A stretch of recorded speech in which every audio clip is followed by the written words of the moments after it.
My name is Jessica Chen, and I learned the hard way that in the corporate world, trust is a luxury you can't afford.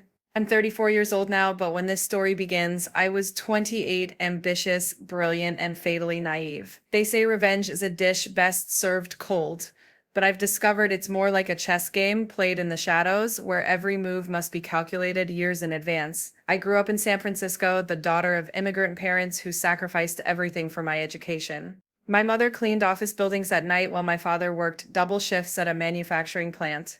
Their calloused hands and bent backs were the price of my Stanford MBA, though they never let me feel the weight of that burden. I was their American dream incarnate, and I carried that responsibility like armor. After graduating summa cum laude with a dual degree in computer science and business, I joined Meridian Technologies, a mid-sized software company specializing in AI-driven financial analytics. Within 3 years, I'd risen from junior developer to head of product development. My algorithms increased prediction accuracy by 47%, saving our clients millions. I thought my work spoke for itself. I thought merit mattered. The betrayal began with a smile and a handshake. Marcus Webb joined Meridian as Chief Technology Officer when I was being groomed for the position myself. He was everything I wasn't. Tall, conventionally handsome, with that easy confidence that comes from never having to prove you belong. His resume glittered with big names: Google, Apple, Tesla. The board was dazzled before he even opened his mouth. I should have seen the signs immediately. The way he complimented my work while subtly taking credit in meetings. How he'd ask for detailed explanations of my algorithms under the guise of mentorship, then present simplified versions to investors as his own innovations. The pattern was so elegant in its manipulation that I almost admired it, the way one might admire a perfectly executed con. But I was focused on the work, not the politics. While Marcus was having lunch with board members and golf outings with the CEO, I was pulling 14-hour days perfecting our predictive models. My team respected me, but respect doesn't translate to power in corporate hierarchies. Likability does, visibility does, and Marcus had mastered both. The first major theft happened 6 months after his arrival. I developed a revolutionary approach to real-time market sentiment analysis, combining natural language processing with behavioral economics principles. The prototype alone had taken me 8 months of 18-hour days. I presented it to Marcus first, seeking his support for additional funding. He praised it enthusiastically, said he'd champion it to the board himself. 2 weeks later, at the quarterly shareholders meeting, Marcus unveiled what he called the Web Initiative, my entire project repackaged with a different interface, and his name stamped on every slide. He'd even filed provisional patents while I was still refining the code. When I confronted him privately, he gasped with theatrical surprise, claimed it must be a case of parallel thinking, offered to add my name as a contributing developer, contributing to my own invention. I documented everything after every email, every timestamp, every version control commit. But documentation means nothing when the person stealing from you controls the narrative. Marcus had positioned himself as the visionary leader bringing Meridian into the future, while I was just another cog in his brilliant machine. The pattern escalated over the next year. My ideas became his innovations. My breakthroughs became his insights. He was careful though, always leaving me just enough credit to keep me producing, never taking so much that I'd have clear grounds for legal action. It was parasitism perfected, and I was the host. The breaking point came with Project Neptune, our most ambitious undertaking yet. It was a comprehensive AI system designed to predict market crashes with 89% accuracy. My life's work, really. I'd been developing the theoretical framework since my PhD thesis. This was going to revolutionize financial risk management, save pension funds, protect retirement savings. It was work that mattered. Marcus didn't just steal Project Neptune, he destroyed it. I discovered his plan through a carelessly forwarded email. He'd been in negotiations with Apex Financial, our biggest competitor, for months. The deal was elegant in its treachery. He'd sabotage Neptune's launch, tank Meridian's stock price, then jump to Apex with all our research. They'd release a remarkably similar product 6 months later, and Marcus would be hailed as the genius who built it from scratch. But he'd underestimated me. Everyone did. They saw the quiet Asian woman who ate lunch at her desk and assumed I was passive, accommodated. Didn't see the girl who'd watched her parents sacrifice everything, who'd clawed her way to the top of every class, who'd learned to smile politely while memorizing every slight, every insult, every theft. I started my revenge with real research, the kind that digs into a person's life like archaeological excavation. Marcus Webb wasn't his real name. It was Marcus Wabowski changed legally when he was 23. His Stanford MBA was real, but his undergraduate degree from Yale was not. He'd attended Yale, yes, but dropped out junior year after a cheating scandal that his wealthy father had hushed up with donations. The Google stint on his resume, 6 months as a contractor, terminated for undisclosed reasons. Apple, a brief internship extended into a 2-year employment claim. Tesla, he'd consulted for a supplier, never the company itself. His entire career was built on exaggerations, half-truths, and strategic omissions. But exposing his past wouldn't be enough. People forgive history when the present is profitable, and Marcus was making Meridian's board very rich. No, I needed to destroy him the same way he'd tried to destroy me, professionally, systematically, completely. I began by building allies, not openly, of course. I identified others Marcus had wronged, stolen from, stepped on during his climb. Sarah Martinez, whose database optimization protocols Marcus had claimed. James Liu, whose entire team had been dissolved after Marcus absorbed their project. Rebecca Foster from legal, who'd noticed discrepancies in Marcus's expense reports but been pressured to stay quiet. One by one I approached them, not with grand speeches about justice, but with quiet conversations about mutual benefit. I shared my evidence, piece by piece, building trust through transparency, something Marcus never offered. Within 3 months I had a network of 15 people across different departments, all documenting Marcus's activities, all waiting for my signal. The Apex deal was my opportunity. I let Marcus believe his plan was working perfectly. I even introduced subtle bugs into Neptune's code, the kind that would manifest during demos but be nearly impossible to trace. He was delighted by the system's failures, not realizing I was controlling every glitch, every crash, every disappointing metric. While he was focused on sabotage, I was building Neptune's real version in secret, not at the office. Marcus had monitoring software on all company systems. I worked from home, on servers I paid for myself, with a team of contractors I'd hired using my savings. We built Neptune 2.0 to be everything the original promised, and more, with additional features I'd been developing for years. I also started a parallel negotiation with Apex Financial, not as Jessica Chen from Meridian, but as the CEO of Prometheus Analytics, a company I'd incorporated in Delaware 6 months earlier. I presented Neptune 2.0 as an independent product, developed by a team of industry veterans, looking to disrupt the market. Apex was interested, very interested. The beautiful irony was that Marcus's inside knowledge of Meridian's struggles made my pitch more credible. He'd told them all about Neptune's failures, creating the perfect market opportunity for a competitor. They saw Prometheus Analytics as their chance to beat both Meridian and the product Marcus had promised to deliver. D-Day came at the annual Meridian shareholders meeting. Marcus was scheduled to announce Neptune's cancellation and his departure for new opportunities. The stock would tank, he'd join Apex as planned, and I'd be left to clean up the wreckage of my life's work. Instead, I gave a presentation of my own. I started with Neptune, not the sabotaged version, but the real one, running flawlessly on independent servers. I demonstrated capabilities Marcus hadn't even known existed, features I'd developed during those late nights, while he was networking over whiskey. The board watched in stunned silence, as I showed profit projections that dwarfed anything Marcus had promised. Then I revealed the documentation, not just the stolen code and plagiarized proposals, but the entire web of Marcus's deceptions, the forged credentials, the inflated resume, the expense reports that showed company funds used for personal investment. Rebecca Foster had found more than discrepancies. She'd found evidence of embezzlement, but the masterstroke was the Apex deal. I showed them Marcus's emails, his plans to steal Meridian's intellectual property, to violate every non-compete and confidentiality agreement he'd signed. Then I showed them Prometheus Analytics' contract with Apex, signed, sealed, and due to be announced the next morning. I explained, calmly and clearly, that I owned Prometheus Analytics, that every innovation Marcus had claimed was documented as my intellectual property, developed outside company hours, with my own resources, that Apex had already paid a 7-figure advance for exclusive rights to Neptune, that if Meridian wanted to retain any access to the technology they'd funded, they had 2 options: buy Prometheus Analytics at my price, or watch their competitor dominate the market with my creation.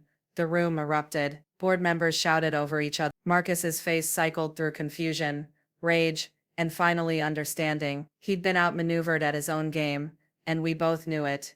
The aftermath was swift and brutal. Marcus was terminated for cause within the hour, his equity clawed back, his reputation destroyed. The forged credentials alone would have ended his career, but the embezzlement charges ensured he'd never work in tech again. Last I heard, he was selling real estate in Phoenix, using his birth name. Meridian bought Prometheus Analytics for 8 figures. I negotiated a new position, Chief Innovation Officer, reporting directly to the board, with full autonomy over my research. My allies were promoted, their contributions finally recognized. Dr. Martinez became CTO. James Liu rebuilt his team with triple the fund. Rebecca Foster was made Chief Compliance Officer, with a mandate to prevent future Marcus Webbs. But the money and titles weren't the victory. The victory was in the method, using Marcus's own tactics against him, but better, cleaner, more thorough. He'd tried to manipulate through charm and deception. I'd manipulated through competence and preparation. He'd built a house of cards. I'd built a fortress of facts. The corporate world didn't become less cutthroat after Marcus's fall. If anything, my reputation as someone not to be crossed made the games more subtle, the players more careful, but I'd learned to play at their level while maintaining my own rules. I documented everything. I built alliances based on mutual benefit, not exploitation. I created value while protecting it. My parents never fully understood what had happened. I told them I'd gotten a promotion and a raise, which made them proud enough. They didn't need to know about the months of careful planning, the sleepless nights, mapping every possible outcome, the cold calculation required to destroy someone who'd tried to destroy me. They'd sacrificed enough for my success, without bearing the weight of what that success sometimes demanded. 3 years have passed since the Meridian coup, as it came to be known in Silicon Valley whispers. I've turned down offers from Google, Apple, and yes, even Tesla, the real one. Meridian has become an industry leader under my technical direction. Our valuation quadrupled, our products setting standards across financial tech. I still work late most nights, but now it's by choice, not necessity. My office, the corner suite that used to be Marcus's, has a view of the Bay Bridge that reminds me how far I've come. Sometimes, usually around 2 a.m., when the building is empty and the city lights blur together, I think about the path that led here. I learned that manipulation isn't inherently evil. It's a tool like code or mathematics, morally neutral until wielded with intent. Marcus manipulated to steal, to climb on others' backs, to take what he couldn't create. I manipulated to survive, to reclaim what was mine, to build something lasting from the ashes of betrayal. The difference, I've come to understand, is in the foundation. Marcus built on lies, so his empire crumbled at the first real pressure. I built on truth, documented, verified, undeniable truth, wrapped in strategic revelation. He played checkers, taking pieces off the board. I played chess, positioning for checkmate from the first move. New employees sometimes ask for my advice on navigating corporate politics. I tell them what I wish someone had told me at 28.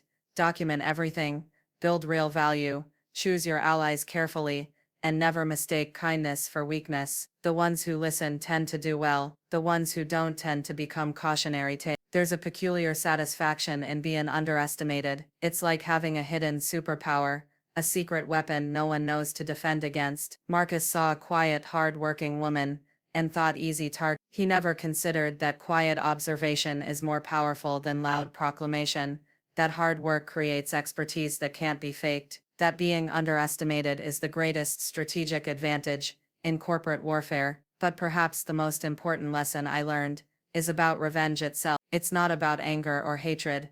Those emotions cloud judgment, make you sloppy. True revenge is about balance, about restoring equilibrium to a system thrown off by someone else's greed. Marcus took what wasn't his, so I took everything he had. He tried to steal my future, so I erased his past. Balance achieved. I've had other challenges since then, other attempts to undermine or manipulate me. The tech world attracts ambitious people, and ambition without ethics is a dangerous combination, but none have come close to succeed. They all make the same mistake. Marcus did. They see what they want to see, not what's actually there. They see a woman and assume emotional decision-making. They see an Asian face and assume deference to authority. They see technical brilliance and assume social naivety. They see my polite smile and miss the steel underneath. By the time they realize their error, it's invariably too late. I've become something of a legend in certain circles. The woman who brought down Marcus Webb, the developer who outwitted the manipulator, the quiet genius who played the long game, and won. Young women in tech sometimes reach out, sharing their own stories of theft and marginalization, asking how I did it. I tell them the truth, slowly, carefully, and completely.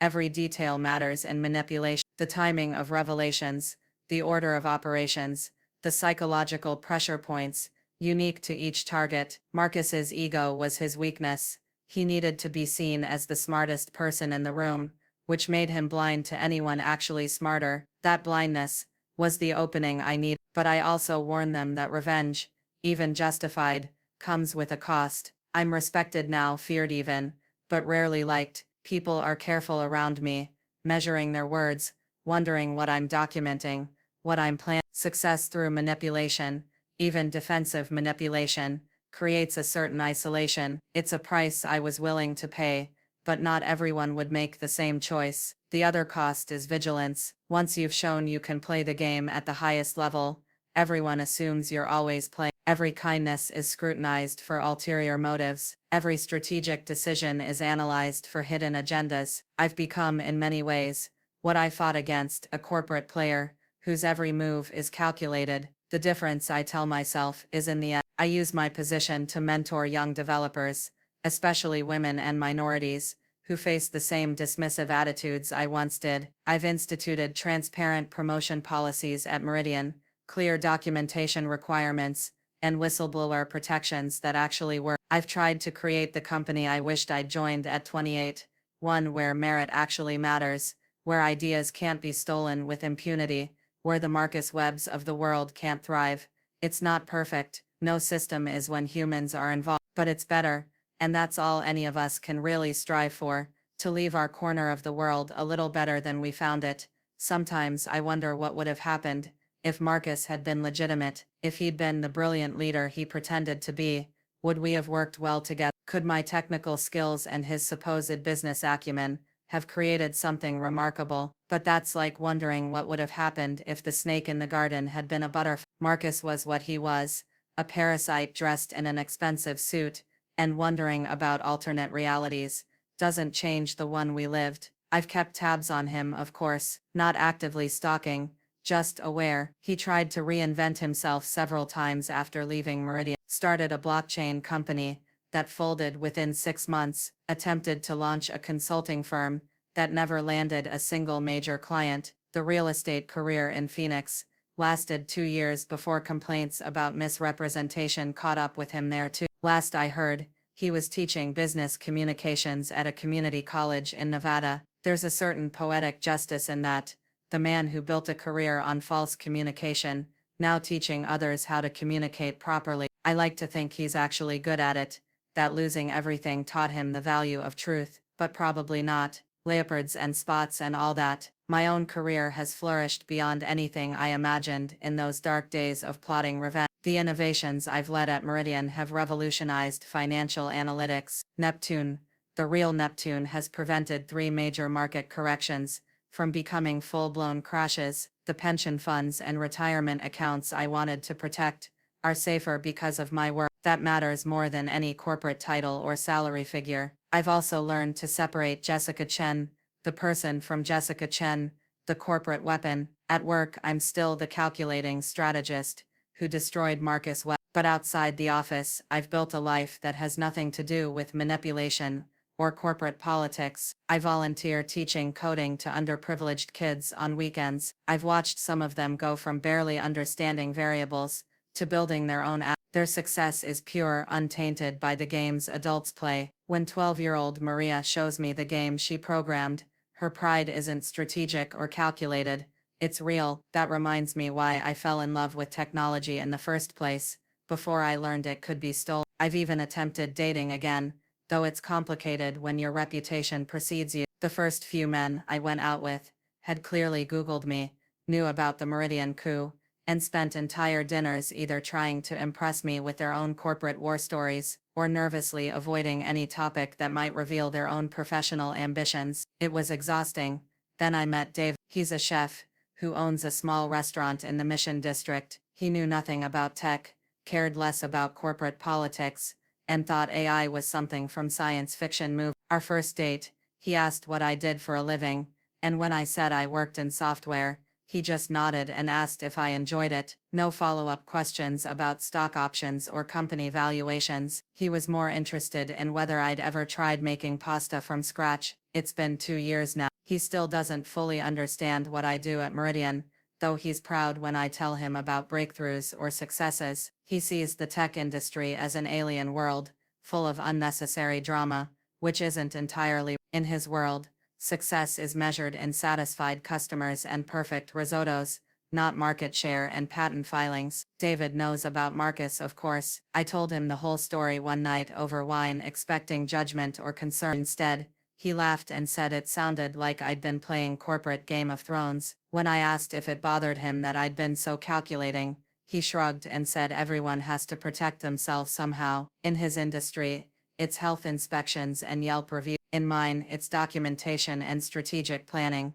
The balance helps. Days spent navigating Meridian's politics are offset by evenings in David's restaurant kitchen, learning the precise temperature for caramelizing onions or the perfect ratio for pie crust. There's no manipulation in cooking. Either the food is good or it isn't. Either the bread rises or it doesn't. The simplicity is refreshing after a world where nothing is ever quite what it seems. My parents have finally stopped asking when I'm going to give them grandchildren. They've accepted that their daughter's life doesn't follow traditional patterns. They're proud of my success, even if they don't understand it. My mother still tells her friends I work with computers, a simplification that encompasses everything from coding to corporate warfare. My father just knows I make enough money that they could retire comfortably, which was always his definition of American success. I bought them a house in Millbrae, close enough to visit but far enough from the city's intensity. Watching them tend their garden, finally free from the grinding labor that defined their lives, reminds me why I fought so hard to succeed. Every manipulation, every calculated move, every sleepless night planning Marcus's downfall, it all led to this moment of seeing my parents at peace. The tech world continues to evolve around me. New players emerge, each thinking they've discovered some novel approach to the game. They haven't. The patterns repeat endlessly: brilliant innovation, strategic theft, corporate maneuvering, eventual exposure. What changes are the tools and the stakes, not the fundamental human dynamics. I've become a sort of informal advisor to those navigating their own Marcus Webb situations. They find me through whisper networks, recommendations from people I've helped before. The stories are depressingly similar: stolen code, claimed credit, systematic undermining. I guide them through the process I perfected: document, build alliances, wait for the right moment, strike decisively. Not all of them succeed. Some lack the patience for long-term planning. Others can't maintain the emotional distance necessary for effective manipulation. A few discover they don't have the stomach for corporate warfare and choose to leave instead. I respect all of these choices. The path I took isn't for everyone, and there's no shame in choosing peace over victory. But for those who stay and fight, I've become something between a mentor and a general. I teach them to see manipulation not as evil but as physics: actions and reactions, forces and counterforce. I show them how to build cases that can't be dismissed, alliances that can't be broken, strategies that account for every contingency. My favorite success story is Priya Patel, a young developer who came to me after her team lead had stolen her machine learning algorithm. She was angry, ready to burn bridges, to publicly accuse him at the next all-hands meeting. I talked her out of it, showed her how public confrontation only works when you already have power. Instead, we crafted a 6-month campaign that ended with her leading the entire AI division, while her former boss was quietly transferred to a dead-end project in the Cleveland office. Priya sends me updates sometimes: photos from conferences where she's speaking, news about patents filed in her name, screenshots of her former boss's increasingly desperate LinkedIn posts. She's learned the game well, perhaps too well. I see in her the same cold calculation I developed, the same strategic thinking that makes personal relationships complicated. It's a skill that brings success, but extracts its own price. The Meridian board has been pushing me to consider the CEO position. Our current chief executive is nearing retirement, and they see me as the natural successor, the girl who saved the company from Marcus Webb, who turned Neptune into an industry standard, who quintupled our valuation through strategic innovation. It's everything I thought I wanted when I was 28 and naive, but I'm not sure I want it anymore. The CEO role is pure politics, all manipulation and stakeholder management. There's no code to write, no algorithms to perfect, no technical problems to solve. It's just an endless series of human problems, each requiring careful handling, strategic thinking, calculated responses. I've proven I can do it, but proving capability isn't the same as finding fulfillment. I've been considering other options, starting my own company, legitimately this time, not as a vehicle for revenge, building something from scratch without the weight of corporate history and political necessity, creating a culture where the Marcus Webbs can't take root, because transparency isn't just policy but practice. Or maybe stepping away entirely. David jokes about me helping him open a second restaurant, running the business side while he handles the kitchen. It's tempting sometimes, the idea of applying strategic thinking to something as straightforward as food service. No intellectual property to steal, no credit to claim, just good food, fair prices, happy customers. But I know myself too well. I'd be analyzing optimal table turnover within a week, calculating ingredient cost ratios, building predictive models for seasonal demand. The skills Marcus's betrayal forced me to develop are part of me now, impossible to shut off. Even in a restaurant, I'd be playing chess while everyone else played checkers. So I continue navigating the corporate world with eyes wide open, teaching others to protect themselves, building value that can't be stolen. The game goes on with new players and old patterns, victories and defeats, manipulations and counter manipulations. I think about legacy sometimes. What will Jessica Chen be remembered for? The woman who destroyed Marcus Webb, the developer who revolutionized financial analytics, the executive who played the corporate game better than those who invented it. All of these, probably, but I hope also the woman who survived betrayal without becoming what betrayed her, the strategist who used manipulation for protection, not predation, the leader who made the path a little easier for those who came after. Marcus taught me that trust is a luxury in the corporate world. He was right about that, but he was wrong about what to do with that knowledge. He saw it as license to take whatever wasn't nailed down. I see it as reason to nail everything down, to build systems and structures that make trust possible again. That's the real revenge in the end. Not just destroying those who wronged you, but building something better from the wreckage. Not just winning the game, but changing its rules. Not just surviving the manipulation, but transcending it. My name is Jessica Chen. I'm 34 years old, Chief Innovation Officer at Meridian Technologies, daughter of immigrants, destroyer of parasites, builder of better worlds. I learned manipulation the hard way, through betrayal and necessity. I perfected it through patience and planning. And now I wield it like a surgeon's scalpel, precisely, carefully, and only when absolutely necessary. The corporate world made me what I am. Marcus Webb shaped me more than any mentor, though not in the way he intended. Every betrayal was a lesson, every manipulation was education, every victory was vindication. But success, I've learned, isn't measured in enemies destroyed or rivals outmaneuvered. It's measured in value created, potential protected, future secured. By that metric, I've succeeded beyond my wildest dreams. Neptune alone has safeguarded billions in retirement savings. The systems I've built at Meridian have become industry standards. The people I've mentored are changing tech from the inside out. Marcus is a footnote now, a cautionary tale told at business schools about the importance of due diligence. I'm the main text, the case study in turning disadvantage into dominance. He wanted to steal my future. Instead, he gave me the tools to build a better one. The irony isn't lost on me. In trying to manipulate me, Marcus created a master manipulator. In attempting to destroy me, he forged me into something indestructible. In betraying my trust, he taught me to trust only in documented facts and strategic advantage. I should probably thank him if I ever see him again, but I won't. Some bridges are meant to stay burned. Some lessons are best learned once. Some people are better as memories than realities. Marcus Webb, or Webowski, or whatever he's calling himself these days, is my origin story, not my destination. These days, I measure time, not in quarters or fiscal years, but in problems solved and people helped. Every algorithm improved is a victory. Every young developer protected from their own Marcus Webb is a triumph. Every innovation that can't be stolen because I built the systems to protect it is a monument to lessons learned. The manipulation continues, of course. It has to in this world we've built, where information is power and power is everything. but I've learned to use it like any other tool, sparingly, effectively, ethically. The nuclear option is always there, the ability to destroy those who would destroy others. But mostly I build, I protect, I prevent the need for future Jessica Chens to learn what I learned the hard way. My office still overlooks the Bay Bridge. Sometimes late at night when the code is flowing and the city sparkles below, I think about that 28-year-old girl who thought merit was enough. She was brilliant, but blind, hardworking, but helpless against those who saw her strength as something to steal.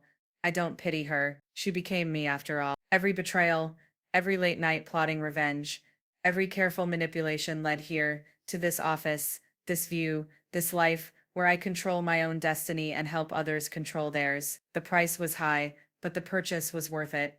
Marcus gave me an education no MBA program could provide. He taught me that in the corporate world, everyone is manipulating something. The only choice is whether you're the player or the played, the chess master or the pawn, the author or the footnote in someone else's story. I chose to be the author. My story is one of transformation, through betrayal, of power gained through patience, of revenge served not hot or cold, but at exactly the right temperature to achieve maximum effect. It's not a happy story exactly, but it's a successful one. And in the corporate world, success is its own happiness. My name is Jessica Chen. This has been my story so far. The game continues. The players change, but the rules I've learned remain constant. Document everything, trust carefully, build unassailable value, and when someone tries to steal your future, take theirs instead. Not out of cruelty, but out of balance. Not for destruction, but for construction of something better. The night is late now, this telling done. Tomorrow brings new challenges, new would-be Marcus Webbs, new opportunities to build and protect and thrive. I'll face them with the tools betrayal gave me, strategic thinking, calculated action, and the absolute certainty that in the corporate game of chess, I'm no longer a pawn. I'm the queen, and the board is mine. Have you ever been betrayed by someone you trusted? A colleague, a mentor, a friend? If Jessica's story felt familiar, if it reminded you of someone who tried to take what you earned, someone who mistook your kindness for weakness, then maybe you're not alone. Tell me in the comments, have you ever had a Marcus Webb in your life? How did you fight back? Or are you still planning your next move? If this story made you feel something, anger, strength, hope, then do me one small favor, hit that like button, subscribe for more stories like this, and remember, in a world full of players and pawns, you don't have to play by their rules, you can rewrite them.